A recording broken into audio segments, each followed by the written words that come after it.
Merci de votre fidélité au programme de Renouveau TV et bienvenue dans votre émission Le Grand Jury. Ce soir, le Grand Jury reçoit le professeur Franklin Nyamzi, fraîchement auteur de ce livre intitulé L'impérial terrorisme, forme actuelle de l'agression occidentale et moyen-orientale contre l'Afrique, épreuve irréfutable de l'offensive de l'OTAN en Afrique. Franklin Nyamzi, merci de cette toute première comparution devant les grands jurys. Merci infiniment. Je salue le grand peuple africain du Mali. Je salue le grand jury et le public de Renouveau qui est connu maintenant sur tous les continents. Vous êtes regardés de partout. Bravo à cette chaîne que j'ai vu se construire et qui maintenant est dans les standards de modernité internationaux. Merci. Avec moi justement pour vous interroger ce soir, Abdraman Keita, il est directeur de publication du journal Le Témoin. Keita, merci d'être là. Bonsoir. Keita, allez-y. Bonsoir. Elhaj Chana Takiou, il est directeur de publication du journal Le 22 septembre. Elhaj Chana qui porte son bonnet blanc. Chana, merci d'être là. Abdraman et son bonnet. Oui. Ça semble se défaire son bonnet noir. Il n'y a pas de broderie aujourd'hui. Bonsoir Barou. Allons-y à l'essentiel. Et je suis Oumar B-Sidibé pour ceux qui nous suivent sur la radio Renouveau FM également ou la 98.1 FM encore une fois. Bienvenue à toutes et à tous dans votre émission Le Grand Jury. Franklin Nyamzi, votre visite, votre séjour au Mali, dites-nous un peu pourquoi Franklin au Mali aujourd'hui. Alors, Nyamzi ou Cameroun, ou Mali, ou Africa.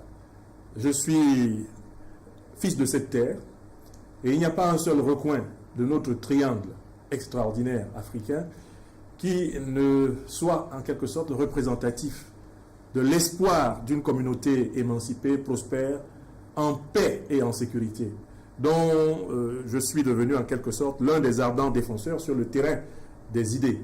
Je me bats avec la plume, avec le livre, avec le concept et avec la docte espérance. Et donc, pour moi, le Mali, aujourd'hui, c'est ce que j'appelle le pays central du mouvement émancipatoire du 21e siècle africain. Pourquoi le Mali? Mais parce que le Mali est l'un des rares pays africains à avoir conservé amplement ses racines. Malgré les épreuves, négrières, coloniales, néocoloniales, le Mali a conservé, à travers ses belles langues, à travers sa tradition, à travers sa fidélité, malgré les hauts et les bas que toute l'Afrique traverse, le Mali est vraiment le lieu à partir duquel on se réenracine quand on est africain des diasporas et on peut s'adresser d'ici à toute l'Afrique. Vous êtes au Mali à l'invitation des autorités de la transition? Alors moi, je suis venu au Mali à partir de 2012 et je suis venu au Mali d'abord comme professeur de philosophie. J'ai enseigné pendant 10 ans à l'Université catholique du Mali, dont j'ai contribué à la fondation du département de philosophie. Donc le Mali, c'est chez moi en tant qu'enseignant. J'ai vécu chaque année, à partir de 2012, un mois de à quelle Samaya. université catholique il s'agit? L'Université catholique d'Afrique de l'Ouest, l'UKAO UUBA. Oui. À Hamdalaï, là. À Hamdalaï et en partie à Samaya, où j'ai passé un mois de ma vie pendant 10 ans chaque année.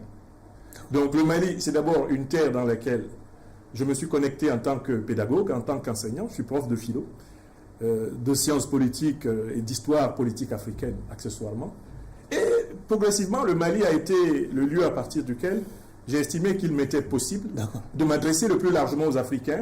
J'ai créé et obtenu la légalisation de l'Institut de l'Afrique des libertés. 35 chercheurs répartis sur tous les continents et qui alimentent la médiasphère d'articles, d'analyses et d'engagement. Avant justement de parler de votre livre, Keita est certainement une question périphérique. Périphérique, je vais rentrer directement dans ce que j'ai entendu. Quoi. Souvent tu le dis. Vraiment, ce qu'on pense. Oui, bien entendu. On est rentré là-dedans parce qu'on n'a pas beaucoup de temps, donc on rentre directement là-dedans. Il a commencé, selon ce que j'ai entendu déjà, le Mali, pays qui s'enracine par rapport à qui a conservé ses racines et tout là. Bon, en réalité, c'est la même chanson qu'on entend de vous. Vous n'aimez pas les chansons? Non, la même chanson, mais quand elles sont redondantes C'est ceux qui peuvent un peu heurter. Voilà.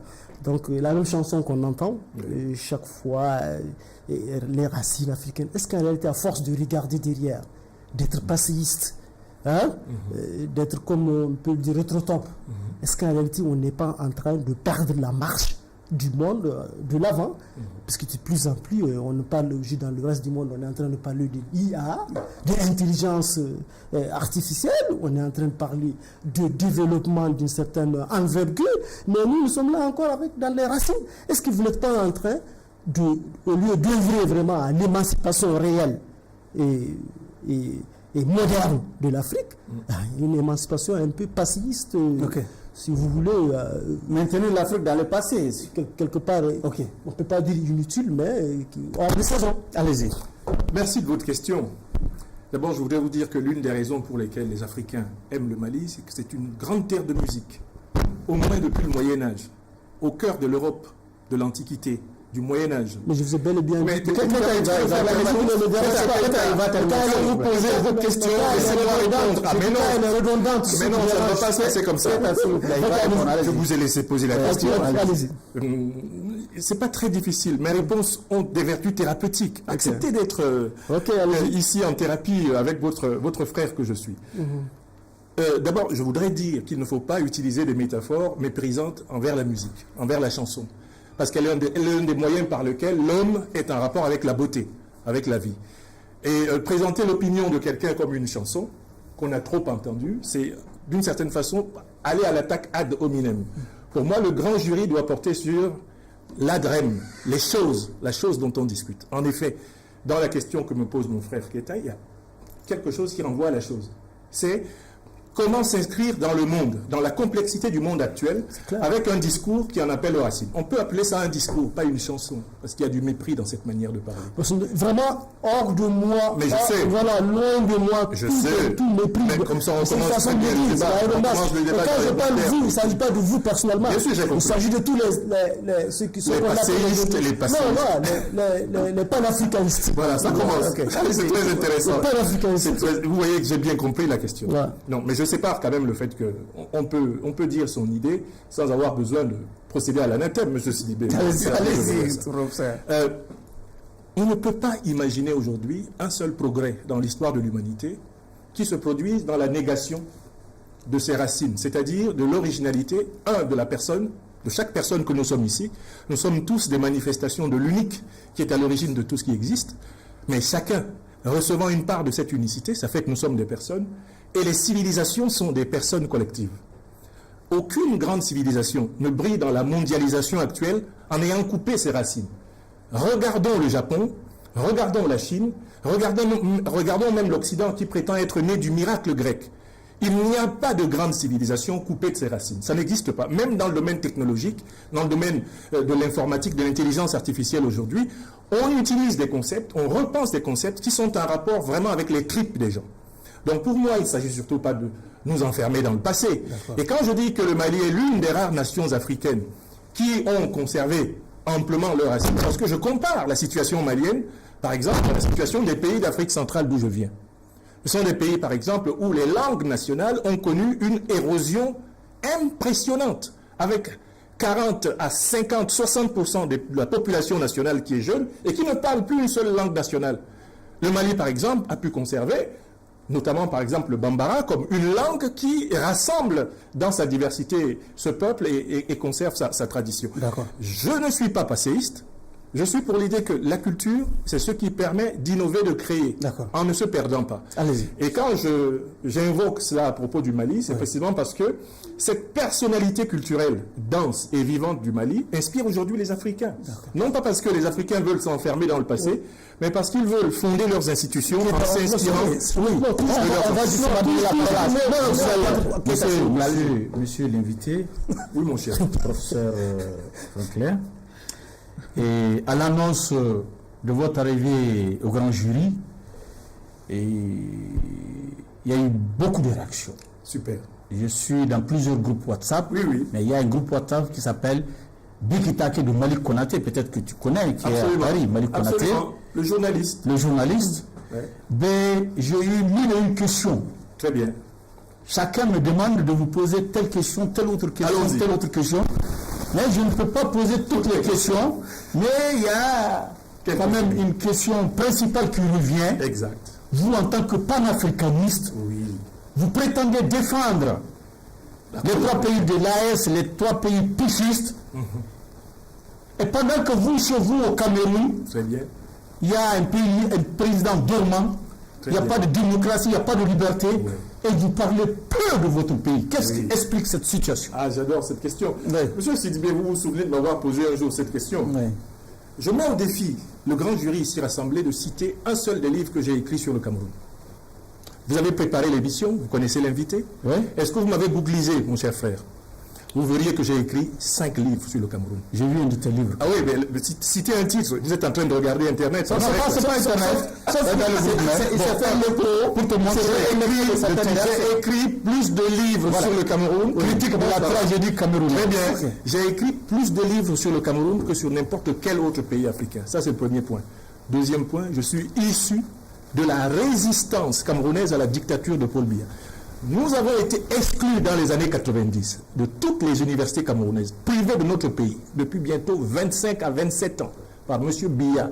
Parce que nous avons participé, en 1990, à la grande résistance. Et nous continuons. Vous vous adressez sans doute aujourd'hui à Bamako, au futur président de la République du Cameroun. Nous prenons date, vous marquez le jour. Je n'ai jamais rompu avec mon pays natal. Je ne fais pas partie de ces gens d'Afrique centrale qui critiquent. Mais ça, c'est dans les livres. Ça, c'est dans les livres. Non, Vous savez que les Africains lisent peu. Vous critiquez le Cameroun dans les livres, mais dans les vidéos que les gens regardent beaucoup, on ne voit pas vos critiques par rapport au Je Cameroun. vous mets au défi de me citer combien de mes vidéos sur le Cameroun vous avez regardé avant cette émission. Si vous allez sur mon compte Facebook, il y a 3000 vidéos. Il y en a 500 sur le seul Cameroun. 500. Si vous allez sur mon compte YouTube, où je suis maintenant à 435 000 abonnés, vous trouverez 400 vidéos sur le Cameroun. J'ai plus parlé du Cameroun que du Mali, du Burkina Faso ou du Niger. Mais vous ne vous intéressez qu'à ce que je dis sur les pays auxquels vous appartenez. Et la même objection m'est faite partout, chers frères. On me dit, mais pourquoi vous ne parlez pas de votre pays? Mais qui s'intéresse à ce que je dis du Cameroun? Qui ici a lu un seul de mes livres sur le Cameroun? Personne. Vous vous intéressez à ce que je dis sur le Mali, le Burkina et le Niger pour cela. Mais c'est une question très intéressante que vous avez posée. La grande question est la suivante. Est-ce que vous, nos frères d'Afrique de l'Ouest, est-ce que vous ne pouvez pas nous aider à nous libérer des dictatures, à nous libérer de l'oppression, comme nous, qui sommes originaires d'Afrique Vous êtes en train de l'idée de soutenir les dictatures rampantes. Non, je viens maintenant à l'argument sur les putschistes. Il y a 2 sortes de coups d'État dans l'histoire de l'humanité. Il y a les coups d'État réactionnaires et il y a les coups d'État révolutionnaires. Les coups d'État réactionnaires sont faits contre l'intérêt du peuple. Et ils sont faits en faveur de puissances étrangères qui instrumentalisent les élites locales pour maintenir la suprématie de leurs intérêts. Et les coups d'État révolutionnaires, quant à eux, sont faits en épousant les aspirations, notamment souverainistes et légitimes des peuples. J'ai, pour ma part, la conviction que ce qui s'est passé au Mali, depuis 2021 notamment, jusqu'aujourd'hui, c'est, malgré les imperfections évidentes de tout ce qui est humainement fait sur cette terre, c'est un processus révolutionnaire. Et pourquoi vous avez critiqué durement le président Assimi Goïta au lendemain du coup d'État de 2020? J'adore cette Vous question. l'avez fortement critiqué. Et aujourd'hui, vous revenez faire les éloges du même personnage. Je vous réponds en disant, c'est précisément parce que les critiques que j'avais formulées en 2020 ont aidé l'actuel gouvernement malien à épouser pleinement la révolution africaine que j'ai pu y revenir. Je fais 2 rappels. Vous avez dit ceci. Président Assimi Goïta, méfiez-vous de l'homme qui gouverne actuellement la Côte d'Ivoire. Si vous acceptez qu'il vous prenne sous son aile, c'est pour vous transformer en mouton et vous égorger au final, parce que c'est un ennemi de l'Afrique. Ça a été vérifié, les événements du 9 janvier 2022. J'ai dit une deuxième chose. Il est important de créer une alliance révolutionnaire africaine pour faire face au néocolonialisme français, à l'impérialisme occidental. Parce que quand ils nous prennent un à un, ils nous écrasent toujours, comme ils l'ont fait avec la Libye. C'est précisément parce que la logique révolutionnaire panafricaniste s'est mise à inspirer le gouvernement malien que votre serviteur a pu mettre les pieds dans ce pays. J'avais des camarades en prison ici. Parce qu'en 2020, on se préparait à les livrer à Alassane Ouattara en Côte d'Ivoire. Ils ont été libérés. C'est pour ça que j'ai pu venir. Donc la critique est dialectique. Quand je critique un régime africain, c'est parce que je veux qu'il change. Quand il change, je le reconnais. Allez-y, monsieur Niamsi. Merci mon cher. Dites-nous, aujourd'hui, je vous donne l'occasion de parler du Cameroun. Avec plaisir. Comment décrivez-vous actuellement la situation actuelle du Cameroun, puisque vous prétendez en avoir beaucoup parlé sans qu'on se réfère à ce que vous avez déjà dit par le passé. Oui, avec plaisir. Voilà. Comment décrivez-vous brièvement ce qui se déroule actuellement au Cameroun? Le Cameroun est un scandale. C'est un scandale. Pourquoi? Parce que c'est un pays dans lequel, entre 1955 et 1971, 1 million de personnes ont été assassinées par l'armée française, appuyée par ses supplétifs africains, dont des Camerounais.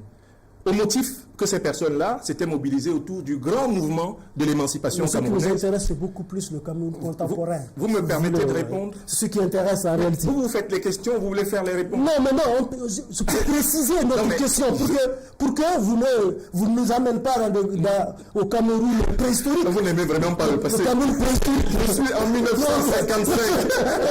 C'est vrai, en 1955. On veut que vous parliez du Cameroun contemporain. Le Cameroun contemporain. Voilà, du Cameroun contemporain. Allez-y, il se méfie beaucoup du passé. Vous avez un problème avec le passé? Non, ça veut dire que quand le passé sert à ignorer le présent et le futur, c'est en cela que je compte le passé. Si vous me laissez répondre, on gagnerait plus de temps. On a à peine 55 minutes. Moi, je reviendrai. Allez-y. Donc, le régime que nous avons au Cameroun aujourd'hui, vous devez savoir, c'est un régime qui a été imposé par la guerre et un génocide, 1 million de morts. Les documents ont été déclassifiés, un rapport de plus de 1000 pages vient d'être publié. Et moi, je suis né dans le terroir de l'extermination. Le mouvement qui a porté la cause de l'indépendance et qui était allié au RDA malien, il s'appelle Union des populations du Cameroun, UPC, RDA, de Ruben Oumniobé, de Félix Moumier, de Sendé Afana, d'Ernest Wandi. Moi, je suis membre du mouvement de l'Union des populations du Cameroun pratiquement depuis mes 18 ans. Ce mouvement, donc, ayant été écrasé dans le sang, le régime Ahidjo, par la suite le régime Biya, sont en réalité des dictatures au service des intérêts étrangers, et notamment des intérêts de la France. Alors, depuis 1982, M. Biya, qui est au pouvoir aujourd'hui, s'est imposé par la force, par la ruse, et par la violence et par la corruption et bien avancée de notre peuple. Je fais partie des Camerounais qui ne se sont jamais soumis à M. Biya, qui ne se soumettront jamais à lui. Et je vous dis, et je le répète pour la deuxième fois, en exclusivité sur Renouveau FM, vous vous adressez sans doute aujourd'hui au futur président de la République du Cameroun. Candidat, quand futur président, mais futur candidat, vous ne dites pas candidat. Je suis de sa future. J'ai vu, vous ne croyez pas à ces choses. J'ai vu ce que je vous dis. Moi, j'ai bien noté. Bon, attends, non, c'est pas terminé.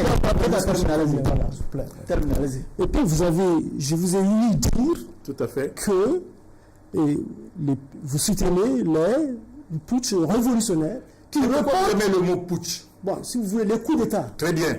Le coup d'État révolutionnaire, pourquoi le mot putsch vous dérange? Mais parce que ce mot cache ça. Il est péjoratif. Non, oui, vous êtes un expert de la péjorativité. Non, écoutez, vous savez que dans la constitution malienne, on ne parle pas de putsch. Ouais. On parle de deux, on parle de coup d'État ou putsch. Oui, d'accord. C'est un crime imprescriptible. Ouais. Contre. Ouais. Voilà. Comme le péché originel on parle de deux. Donc ça vous dit la même chose. Alors, quel est votre... Alors, excusez-moi, l'argument ici, c'est quoi? Vous dites que vous êtes révolutionnaire. Vous parlez de votre concept un changement en faveur du peuple. Putsch révolutionnaire qui prend en compte les aspirations des peuples. Tout à fait. Comment est-ce qu'on peut déterminer l'aspiration d'un peuple sans se référer à son suffrage? Très bien. Parce que vous êtes en train, depuis combien de temps nous sommes dans des régimes putschistes? Très bien.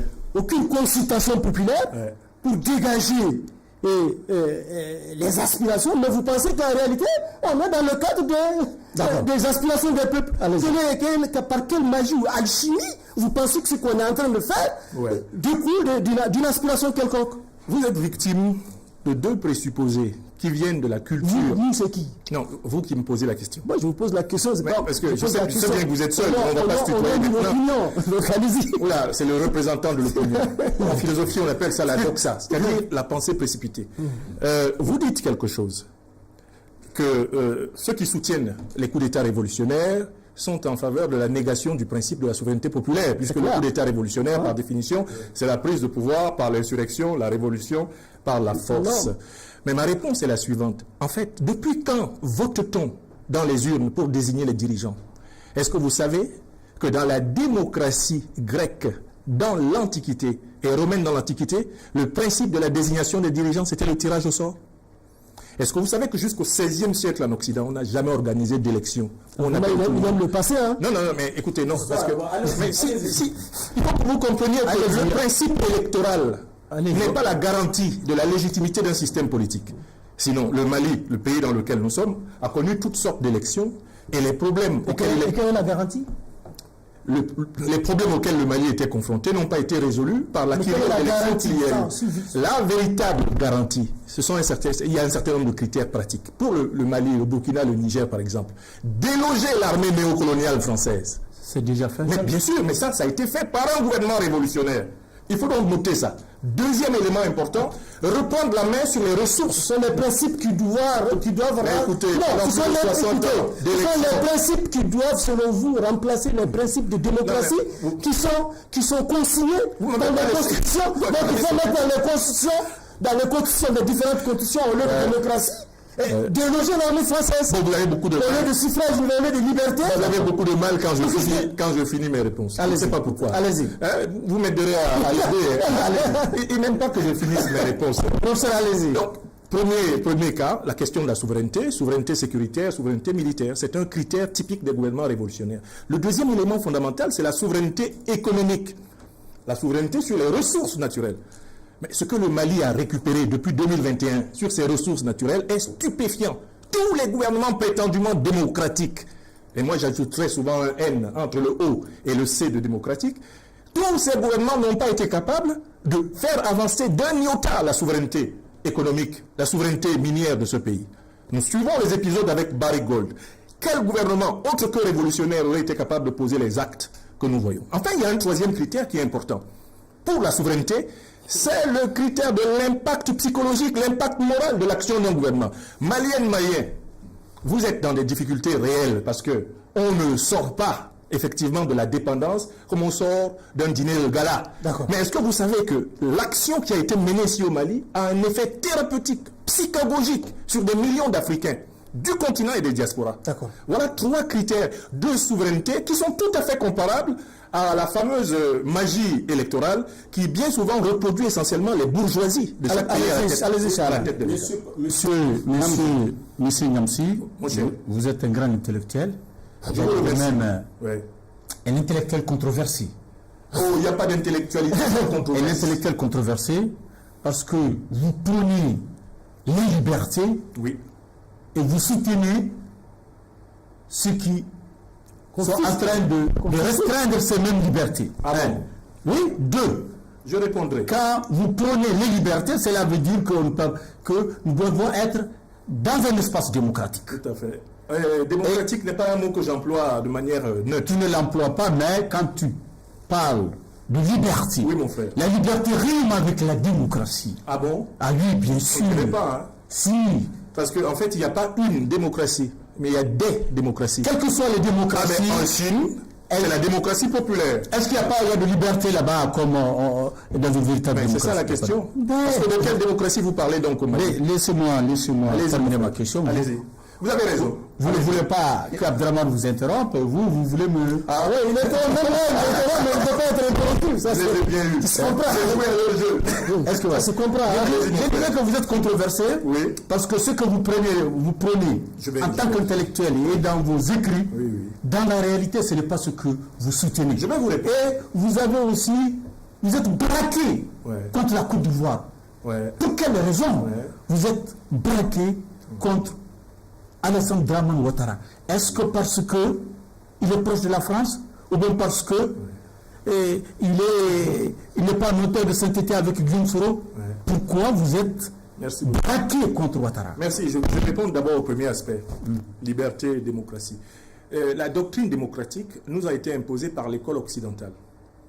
En tant que lettré et intellectuel, vous l'êtes, mon cher frère, il faut réviser tous les concepts politiques qui nous ont été transmis par l'école occidentale.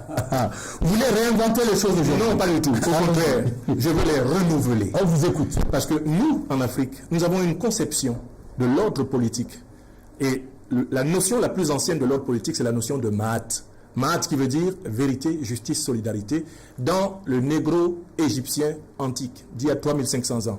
La politique en Afrique a pour but de s'assurer que les meilleures connaissances détenues dans la société servent à améliorer la vie quotidienne, que chacun a en effet droit à ce qui lui revient de droit, et enfin que nul n'est abandonné à la misère, à l'ignorance et en quelque sorte à la déréliction. Chez nous, la politique renvoie à cet idéal qu'on retrouve par exemple dans la charte de Kouroukan-Fougan, qu'on retrouve dans les traditions de l'arbre à palabre chez nous. Nous avons des concepts politiques enracinés dans notre pratique sociale et qui doivent inspirer les formes de nos institutions. La notion de démocratie, telle qu'elle nous a été importée, est une camisole de force inventée pour contrôler nos institutions de l'extérieur. Maintenant, tout à fait. Maintenant, pour ce qui est du lien entre liberté et démocratie, en fonction du type de démocratie que vous pratiquez, vous avez un type de liberté. La liberté prend la couleur de la forme que les institutions ont. La Chine pratique la démocratie populaire.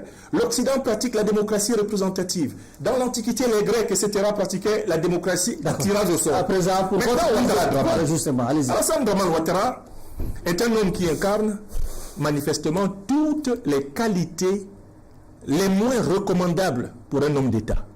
D'abord, c'est une personnalité politique qui a bâti sa carrière sur le mensonge sur lui-même, en reniant ses origines burkinabées, pour s'incruster dans la classe politique ivoirienne. Eh bien, Alassane Draman Ouattara a imposé le mensonge comme moyen de progression en politique. Deuxième raison, depuis 1989... Ça, c'est votre affaire, ça. Non, depuis 1989, qu'il met les pieds. Moi, je suis époux d'ivoirienne. Et vous, non. Donc, moi, j'ai en plus des liens de sang avec la Côte d'Ivoire.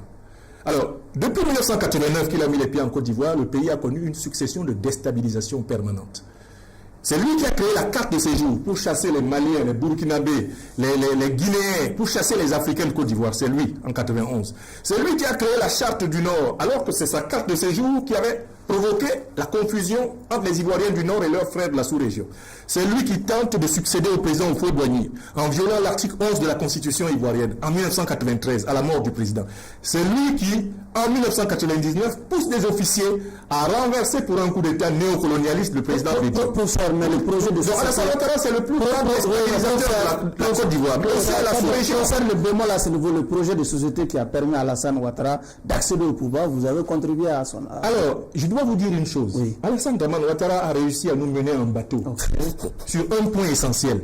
C'est qu'il a instrumentalisé l'expérience discriminatoire. Tu as travaillé avec lui. Attendez. Tu as travaillé avec Alassane. Écoutez. Non, il faut répondre. Vous avez travaillé avec Vous Alassane. voulez que je réponde à cette question? Vous voulez que je réponde à celle-ci? Il se trouve que je n'ai qu'un micro. L'une ou l'autre. Voilà. Je commence donc par celle-ci. Et je viens. Le même micro vaut pour moi. C'est terrible. Ils attaquent de tous les côtés. Ils attaquent de tous les côtés. Ils sont très terribles. Alors, donc, M. Alassane Draman Ouattara, je le rappelle pour ceux qui ne le savent pas, en 1993, 94, 95, il va se présenter comme le défenseur des exclus. Ce qu'on n'a pas vu à l'époque, c'est que c'est lui qui avait créé l'exclusion. C'est la carte de séjour qui a semé le trouble en Côte d'Ivoire, qui s'est mis à exclure le Malien, le Camerounais, etc. Mais la carte de séjour a créé l'ivoirité. Lui n'a pas créé l'ivoirité. Si. Il ne faut pas nous faire avaler quand même. Si. Il y a une incohérence. Non, il n'a pas créé Il y a une incohérence. Mais c'est On va poser une question.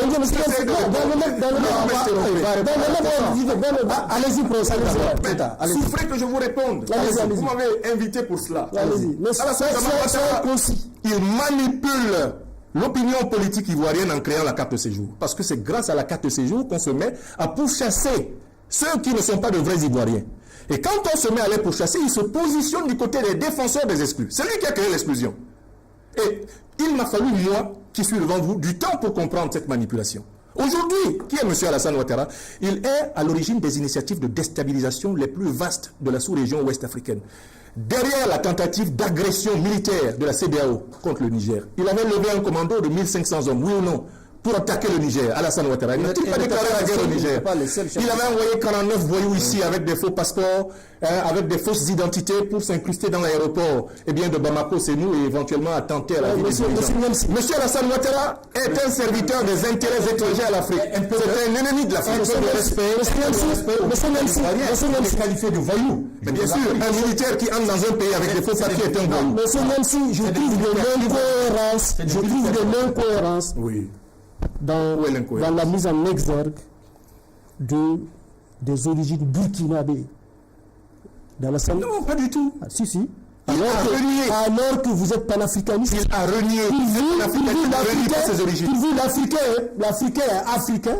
Il est de toutes les origines africaines. C'est pour ça qu'il ne faut pas... Normalement, si vous mettez... Je ne cache pas. Mais si vous mettez qu'il est de Sendou. Mais quand vous mettez en exergue qu'il n'est pas ivoirien, il est burkinabé, vous êtes en train de mettre la différence entre les Africains. Non, pas du tout. Il y a une grande différence dans ça. Ce n'est pas Ouattara ou pas. Ça n'est pas Alassane Ouattara incarnait la défense des exclus de la Côte d'Ivoire. Je l'ai soutenu. Vous êtes dans un règlement de compte aujourd'hui? Pas du tout. Si. C'est parce qu'Alassane Ouattara s'est avéré un imposteur que nous avons rompu avec lui. Il m'a proposé de travailler avec lui comme conseiller spécial le 23 octobre 2014. J'ai refusé. Je ne connais pas beaucoup de gens qui refuseraient de travailler comme conseiller spécial pour l'un des États, en tout cas financièrement les plus prospères de la sous-région. J'ai refusé, pourquoi? Parce que j'ai senti qu'il était un faux type. Professeur, l'impérial terrorisme, c'est le titre de votre nouveau livre déjà. Pourquoi ce titre? Alors, ce livre, je l'ai écrit, mes chers frères, pour battre en brèche une thèse qu'on a voulu nous imposer, à savoir que notre continent, l'Afrique, est attaqué par des gens appelés djihadistes, entre guillemets, qui veulent nous imposer un islam à eux. Pendant longtemps, c'est cette thèse qui était dominante dans l'opinion. Or, j'ai documenté depuis plus de 10 ans les preuves que le motif religieux, utilisé d'ailleurs au passage pour salir la belle religion musulmane, que ce motif n'était qu'un cache-sexe, un voile. Ce motif n'était qu'une manipulation. Car en réalité, les deux principales organisations terroristes, on en connaît maintenant l'histoire de la naissance. Al-Qaïda est créé dans les années 80 par les services de renseignement américains pour combattre les soviétiques en Afghanistan.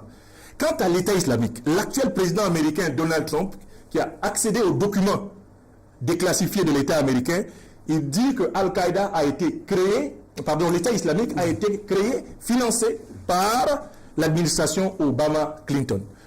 Et il s'est passé des événements importants dans les sénats officiels américains, au Sénat américain récemment. Madame Tulsi Gabbard et par la suite Monsieur Elon Musk ont sorti les documents, les preuves de financement direct du Trésor américain, de l'USAID américaine à ces organisations terroristes.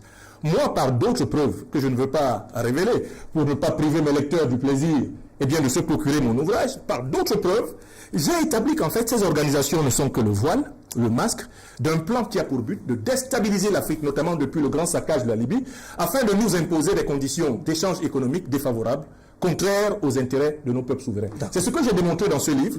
J'ai démontré en réalité que c'est l'impérialisme qui se cache derrière le terrorisme. Ça n'a rien à voir avec l'islam.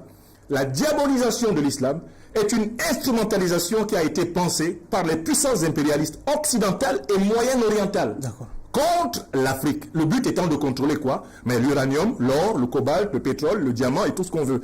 Et je documente cela par des preuves scientifiques. D'accord. Chana, sur ce livre, allez-y.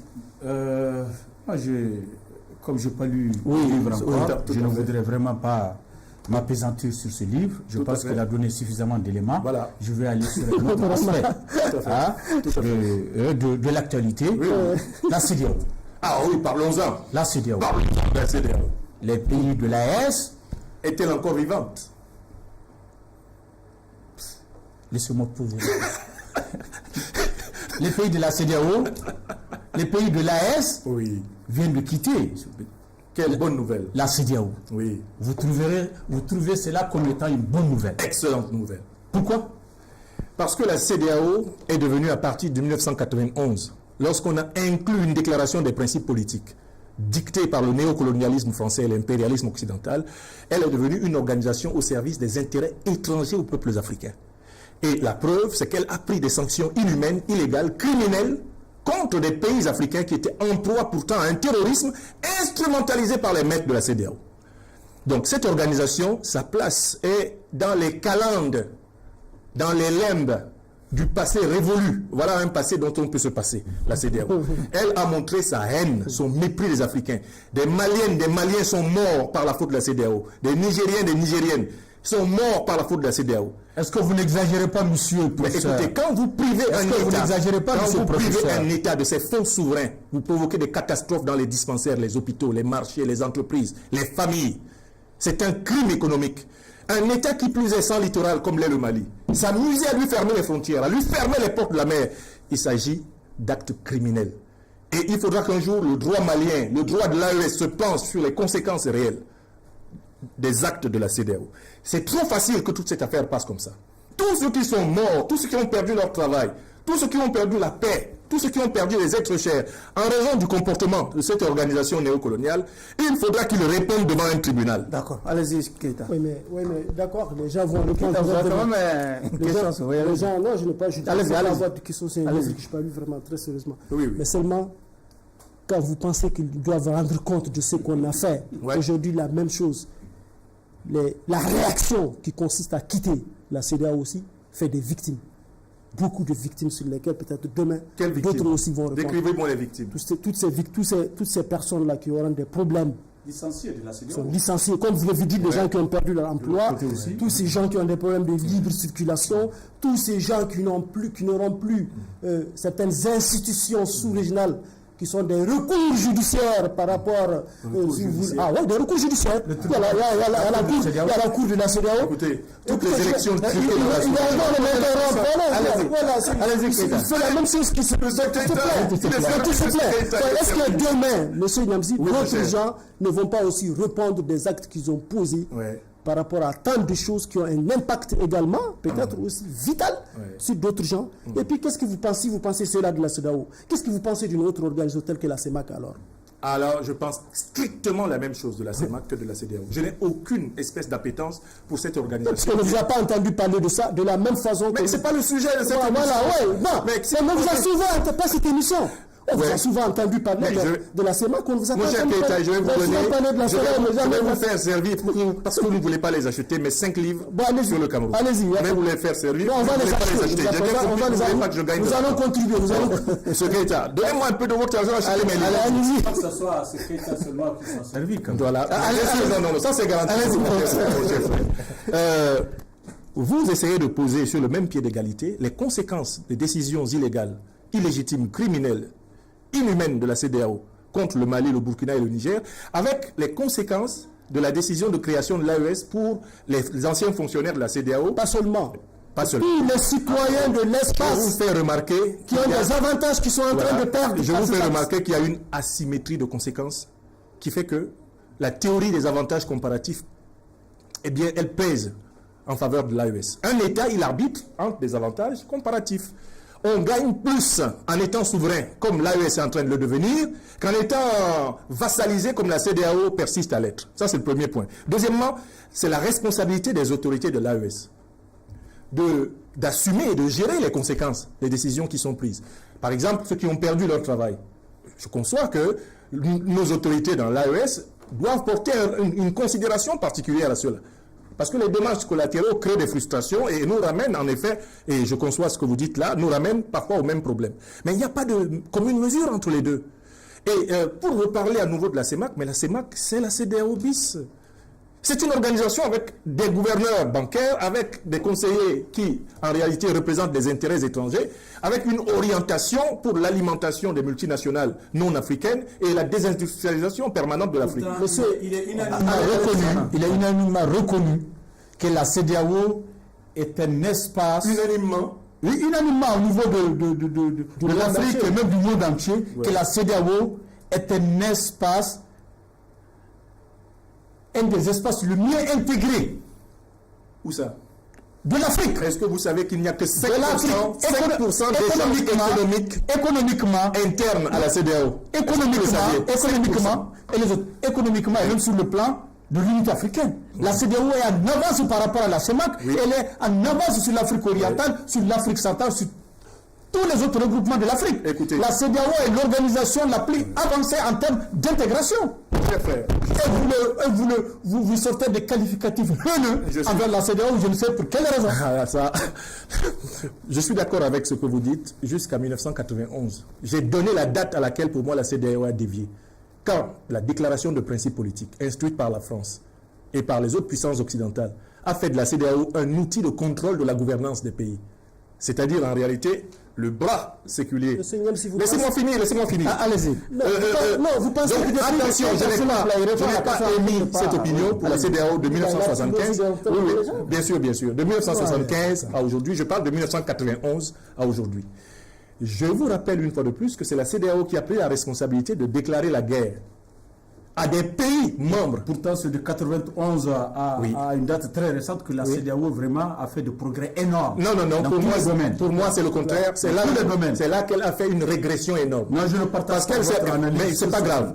Donc, moi, mon jugement porte sur cette période. Pour moi, l'organisation a perdu progressivement son orientation économique et sociale de base, qui était une orientation intéressante, incontestablement meilleure que celle de la CEMAC. Vous avez raison de le dire. Mais à partir du moment où c'est devenu un organisme qui prétendait dire ce que c'est que la démocratie dans toutes les sous-régions, à l'exception de ce que c'est que la démocratie pour les enfants gâtés de la France-Afrique. On truque les élections en Côte d'Ivoire, la CEDEAO ne dit rien. On truque les élections au Togo, la CEDEAO ne dit rien. On truque les élections au Niger, la CEDEAO ne dit rien. Mais quand ça se passe dans d'autres pays, quand il y a un coup d'État dans d'autres pays, la même CEDEAO sort pour dire vous n'avez pas le droit. Mais les coups d'État civils de Côte d'Ivoire, etc., la CEDEAO n'a pas été capable de trancher sur eux. Pourquoi aurait-elle le droit de punir le Mali, le Burkina Faso c'est la CEDEAO qui... C'est une organisation décédée. Célébrons la messe de requiem de la CEDEAO. Si vous pensez que des pays anglophones aussi puissants comme le Nigeria, le Ghana, peuvent être à la solde de la France telle que vous êtes en train de le dire, qui ont toujours dénoncé l'inféodation des pays francophones vis-à-vis de la... Si, moi j'ai participé, moi personnellement, j'ai participé à des forats où les Nigérians, les Ghanéens ont toujours dénoncé la trop grande influence de la France sur les pays francophones par rapport à la CEDEAO. Ça, c'est une évidence. Et je suis sûr que leur doctrine, c'est de ne pas inféoder cette organisation comme puissance. Mon cher frère, je ne vous conteste pas ce constat. De deux. Je dis, les élites politiques... Il aime toujours être... Il n'aime jamais être... Allez-y. C'est l'ego qui se manifeste. C'est un kéitisme. Ça, c'est bien. De deux. Est-ce que vous pensez qu'il est encore... Je reviens encore à ce mot panafricaniste. Il est panafricaniste de soutenir une désintégration. Qu'est-ce que vous appelez? Par rapport à un mouvement intégrationniste qui est la CEDEAO. Est-ce que vous pensez que ce n'est pas de l'incohérence? Au lieu de corriger, de chercher à corriger quelque chose qui est pratiquement sur la voie d'une intégration continentale, de revenir encore à des embryons de communautaires. Allez-y. Ma réponse est la suivante. La CEDEAO, quand vous la jugez du point de vue des peuples, vous n'avez pas la même opinion que quand vous la jugez du point de vue des élites. La CEDEAO qui a été vomi, c'est celle des élites corrompues. Le Ghana a été redressé par la révolution. Encore un coup d'État militaire révolutionnaire, Jerry John Rawlings. À partir du début des années 80, on l'appelle le père fondateur de la démocratie ghanéenne. Vous vous en souvenez. Ce Ghana-là était panafricaniste. Le Ghana est dans la démocratie. Non, il était récemment même, ils ont élu démocratiquement un président. Mais permettez-moi de dire que le Ghana, le pouvoir qui est revenu. Permettez-moi de dire que le Ghana moderne, là, que nous connaissons aujourd'hui, a été fondé par une révolution panafricaniste. Et pendant 10 ans, le président Jerry John Rawlings a redressé le pays et puis a fondé le système qui fonctionne aujourd'hui, qui a permis justement au président John Mahama Dramani d'accéder au pouvoir. Mais l'élite politique ghanéenne, progressivement, s'est assujettie au FMI, à la Banque mondiale. Regardez ce qui se passe, la faillite financière du Ghana. Elle s'est assujettie à cette puissance et le Ghana est devenu une base militaire occidentale. Les États-Unis ont colonisé militairement le Ghana. Quant au Nigeria, c'est un géant au pied d'argile. Voilà un pays qui combat Boko Haram depuis pratiquement 20 ans. Et qui est incapable de le vaincre. Vous savez pourquoi? Mais Boko Haram, c'est Al-Qaïda. Al-Qaïda, c'est une organisation terroriste qui a été créée par l'OTAN. Or, les officiers de l'OTAN sont à l'intérieur de la hiérarchie militaire nigériane. Comment pouvez-vous combattre une organisation terroriste qui a été conçue par l'Occident pour déstabiliser le cas du Nigeria, oui. En ayant des officiers représentant les parrains de cette organisation dans votre haute hiérarchie. C'est parce que vous êtes corrompus. D'accord. C'est parce qu'en fait, contre le peuple nigérien, vous menez une politique de double langage. Mon avis concerne l'élite politique de la CEDEAO, non pas les peuples. Je n'ai rien. Pour votre dernière question, Chana, allez-y. Oh, il y a beaucoup à dire. Oui, la dernière. Les questions sont... La dernière. Ouais. La question centrale de Il va me balancer une topique. Il va me balancer une topique. Mais je vais poser une simple question parce qu'il me semble que vous êtes kémite, hein? C'est ça? Vous êtes kémite. Bon, chez nous au Mali... Comme vous d'ailleurs. Je ne le suis pas. Ah bon? Ah, je ne le suis pas. Kémite, ça veut dire noir. Bon, nous, on ne voit pas kémite comme noir. Moi, je vous vois, vous êtes noir. Kémite, c'est... Quel veut dire noir? Pour nous, kémite, c'est un anti-dieu. Ah, c'est d'accord. comme ça qu'on le comprend ici. Ici, hein? Ici, au Mali. D'accord. Ah, on a eu Donc le noir est anti-dieu. Bon, il y a des noirs qui sont anti-dieu. Dans tous les cas. La racine du mot est différente du concept. On a reçu Apprenez-moi des choses. sur ce même plateau un kémite qui dit qu'il est kafir. Ça veut dire quoi, kafir? Il n'est pas de ce monde C'est un aujourd'hui. mot arabe, ça. Oui, même si c'est un mot arabe. Oui, quelle est la question? Être kémite là, Ouais. est-ce que ça a un lien avec le panafricanisme? Très bien. Alors, le mot kémite vient de l'égyptien antique, kem ou kam, qui veut dire noir. Vous êtes kémite quand même. Attendez, parce que là, vous êtes en train de m'amener dans un débat contextualisé. Je commence d'abord par une définition. Ça vient de Khamwan. Donc, nous sommes tous kémites au sens où nous sommes des noirs. Maintenant, vous parlez de la religiosité revendiquant ce passé lointain de l'Afrique noire, la religiosité inspirée des négro-égyptiens globalement, et qui s'est inspirée des travaux de Cheikh Anta Diop, Théophile Obenga, Nyosere Kalala Omotunde, le doyen qui vient de partir, le doyen Bumbi Fakoli et consorts. C'est de cela que vous parlez. Moi, je ne suis pas venu ici représenter un groupement religieux africain quelconque. Je ne me suis jamais positionné comme cela. Pourquoi? J'ai le respect strict de toutes les croyances. Et vous savez pourquoi? Je vous le dis tout de suite. Parce que Il est laïque. moi, je ne crois pas en Dieu, je sais que Dieu existe. Vous ne croyez pas en Dieu? Je n'ai pas besoin de croire. Mais vous savez qu'il Parce existe. que pour moi, croire, c'est affirmer quelque chose qu'on ne peut pas prouver. Moi, j'ai eu la chance d'avoir des expériences par lesquelles il est impossible de déraciner en moi, qui suis pourtant philosophe de métier, de déraciner en moi la certitude de l'existence de l'unique qui est présent en nous et au-delà de nous et sans qui rien n'est possible. Donc, je ne suis pas dans ce fameux débat qu'on a voulu entretenir ici, cette hostilité qu'on a voulu entretenir entre le bel islam africain, dont je suis moi-même un descendant, par les racines peules d'une partie de ma famille maternelle. Et vous ne la pratiquez pas. Mais Vous écoutez, ne pratiquez pas l'islam. l'islam a un principe, c'est le principe de la soumission. Tout homme qui sur cette terre proclame qu'il n'y a de Dieu que Dieu, il est soumis. D'accord. Et l'islam historique que nous connaissons, qui naît donc au 6e, 7e siècle en Arabie, c'est la reprise de la même affirmation depuis la nuit des temps de l'homme incliné devant Dieu. D'accord. Et les Africains existaient avant les Arabes. C'est historiquement vrai.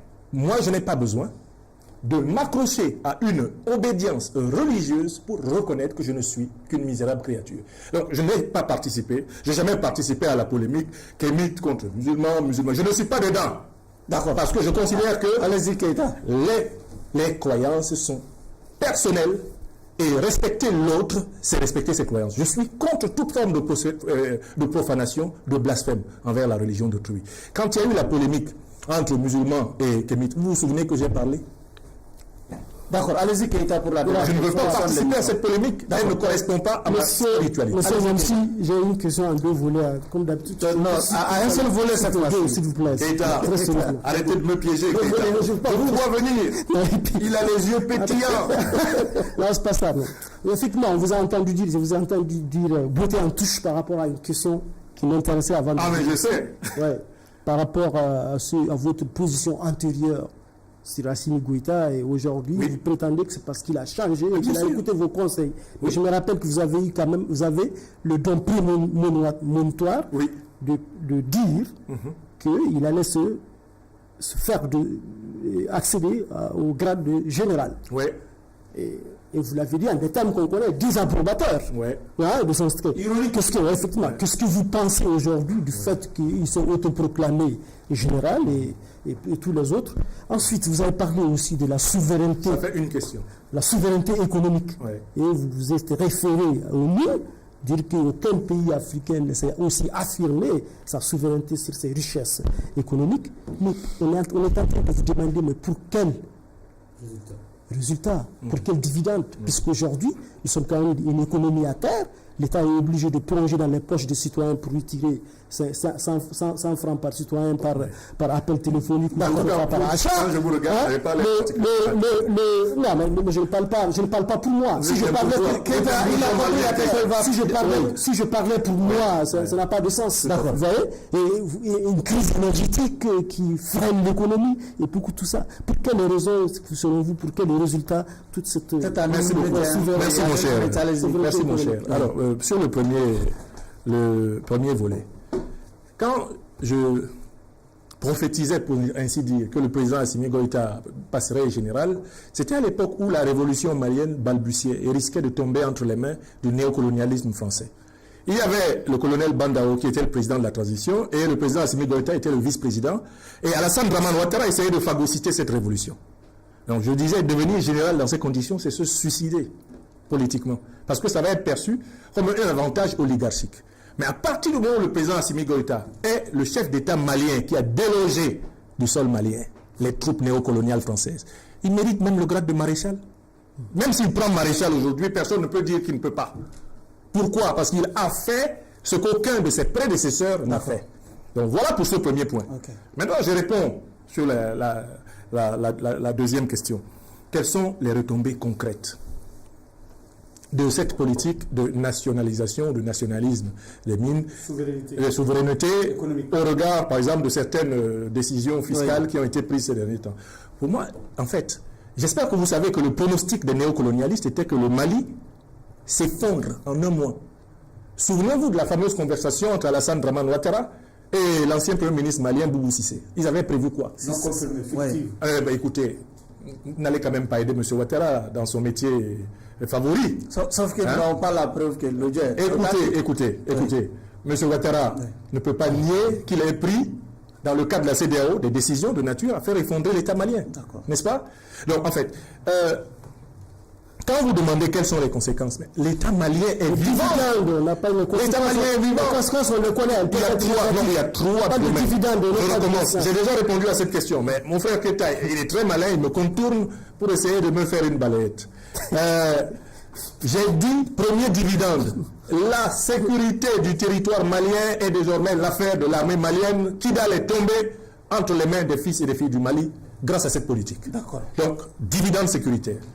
Deuxième dividende, même si la situation économique n'est pas encore en réalité suffisamment satisfaisante pour les masses populaires, ce gouvernement n'est pas fait d'élites qui volent l'argent du Mali pour aller le cacher en France, au Luxembourg, etc.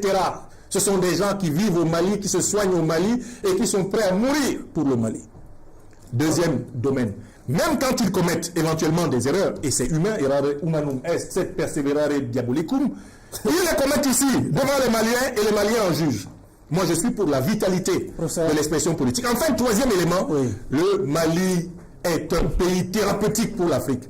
Que vous le vouliez ou non, les Africains aiment le Mali et l'aiment encore plus fort depuis que le président Assimi Goïta et ses compagnons sont dans sa tête. Ça, c'est vrai comme mon nez sur ma figure. Nous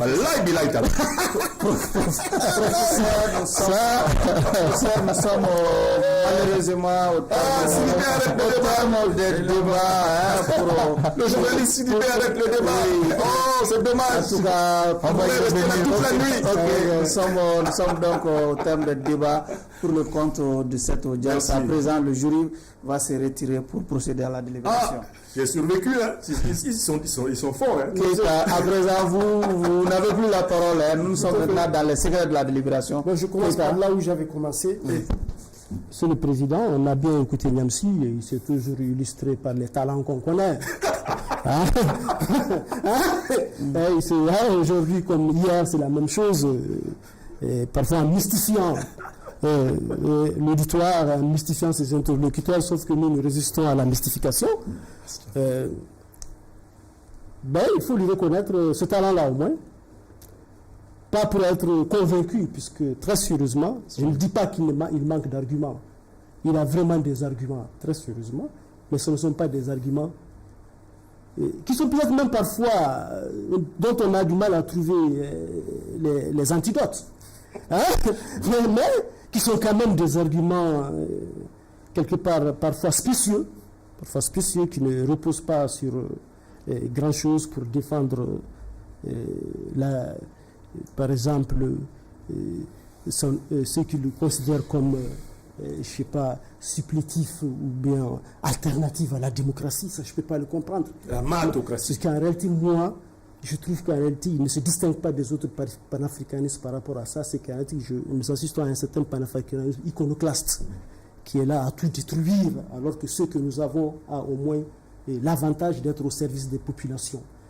D'être au service des populations de façon très concrète. C'est-à-dire qu'il n'y a pas de concret par rapport à l'alternative qu'il propose face à ce que nous vivons aujourd'hui en termes de panafricanisme.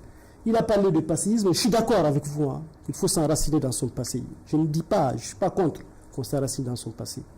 Loin de moi ça, mais en réalité, je dis contraire qu'on est contre, on peut être contre et on doit être contre ce passéisme et ce plongeon dans le passé qui oublie le futur. Parce qu'on ne vous a jamais entendu parler des choses concrètes, des solutions concrètes pour que l'Afrique vraiment soit à la dimension ou même diapason que les autres nations Peut-être à 30 secondes. à l'évolution. 30 secondes. Voici des choses sur lesquelles on a des appréhensions, lesquelles il n'y a pas de... et pour lesquelles je ne puis, Monsieur le Président, prononcer un acquittement pour M. Niamsi. Je préfère vous demander de lui retourner un autre jour, de le mettre en sursis, pour qu'on puisse mieux approfondir, puisque lui-même, apparemment, il est disposé à ça, pour mieux approfondir les débats. Merci. Oui, effectivement. Merci. Mais je ne mets pas du tout en doute ou bien en cause vraiment son talent et sa valeur, la valeur qu'il représente pour l'Afrique, pourvu que cette valeur soit vraiment profitable de façon très concrète et non pas dans les idéaux, dans l'idéalisme plutôt. Les idéaux, c'est pas normal. Merci. Ok, allez-y, Laïchana. Merci, Monsieur le Président. Docteur Niamsi Wa Cameroun Wa Africa est un grand intellectuel. J'aime l'intellectuel qu'il est, qui a à son actif plus de 40 ouvrages. Comme Abdraman l'a dit, c'est un excellent orateur, très éloquent. Mais, Monsieur le Président, les réponses qu'il préconise pour l'Afrique ne me semblent pas être bonnes. Je l'ai dit au cours du débat que c'est un intellectuel controversé. Il est controversé parce que dans ses écrits et dans la pratique, il crée même des instituts pour l'expression des libertés. Et lui, il soutient en même temps des régimes qui ont tendance à restreindre ces mêmes libertés. C'est une contradiction, monsieur le docteur. C'est un controverse. Je ne comprends pas ça. Je ne comprends pas le philosophe de son État, professeur d'université, qui vit en Europe, dans un État démocratique, qui profite des retombées de la démocratie, qui veut nous dire que la démocratie n'est pas bonne dans notre pays, qui veut nous dire que nous devons attendre, que la démocratie nous a mis en retard, que nenni. Il n'y a pas de régime mieux que la démocratie. Il n'y a pas de gouvernance mieux que la démocratie. Il prône la dictature en Afrique. Il supporte les putschistes en Afrique. Et ailleurs, il fait la promotion de la démocratie. Dans sa livre, il parle de liberté. De quelle liberté? De quelle liberté? Monsieur le Président, il doit être condamné. Il doit être condamné. Ça ne va pas condamné parce qu'il est controversé, Monsieur le Président. Monsieur le Président, condamne-le à une peine capitale. À une peine ferme. Le sursis, Au bénéfice de ces deux réquisitoires, il me plaît de prendre toutes mes responsabilités pour libérer purement et simplement l'accusé des liens de l'accusation. Par conséquent, professeur, vous êtes acquitté, vous pouvez continuer à faire la promotion de votre livre. Je sais que votre séjour au Mali... Merci, Monsieur le Président. Dans le cadre de nous interjetons à peine. Oui, vous pouvez le faire. On se reprendra. Vous pouvez interjeter. On se reprendra en appel. On sort libre du tribunal. Ça, c'est très clair. Le président m'acquitte. L'accusation était infondée. Et j'aurai le droit de revenir au jury et je gagnerai encore. Et encore. Alors, n'oubliez quand même pas, mes chers frères et sœurs qui nous écoutez, samedi 15 février, à partir de 10h, au mémorial Modibo Keïta de Bamako, eh bien, ce sera la cérémonie dédicace de notre livre, L'Impérial Terrorisme. J'espère que vous y viendrez nombreux. Et même du professeur Kansai, avec une préface du ministre de l'enseignement supérieur de la recherche scientifique du Mali, le professeur Bourema Kansai, que je remercie infiniment ici de la confiance qu'il nous a faite en soutenant ce livre par la brillante préface qu'il lui a offerte. Je remercie mes frères du jury de m'avoir bien tarabistouillé, parfois même persécuté et torturé, mais en tant que philosophe, j'adore ça. Je reviendrai chaque fois que possible. Merci, Monsieur le Président Sidibé, d'avoir reconnu que je suis innocent. Merci beaucoup. Je dois dire à nos téléspectateurs que le livre est déjà disponible au niveau du Grand Hôtel de Bamako, à la librairie Ba, donc de chez Ba. Absolument. Merci, professeur. Notre invité était donc le professeur Franklin Nyamsi, philosophe, écrivain et auteur de ce livre L'Impérial Terrorisme, que vous pouvez retrouver dans les librairies Ba au Grand Hôtel de Bamako. Merci à vous de nous avoir suivis. Merci à vous tous.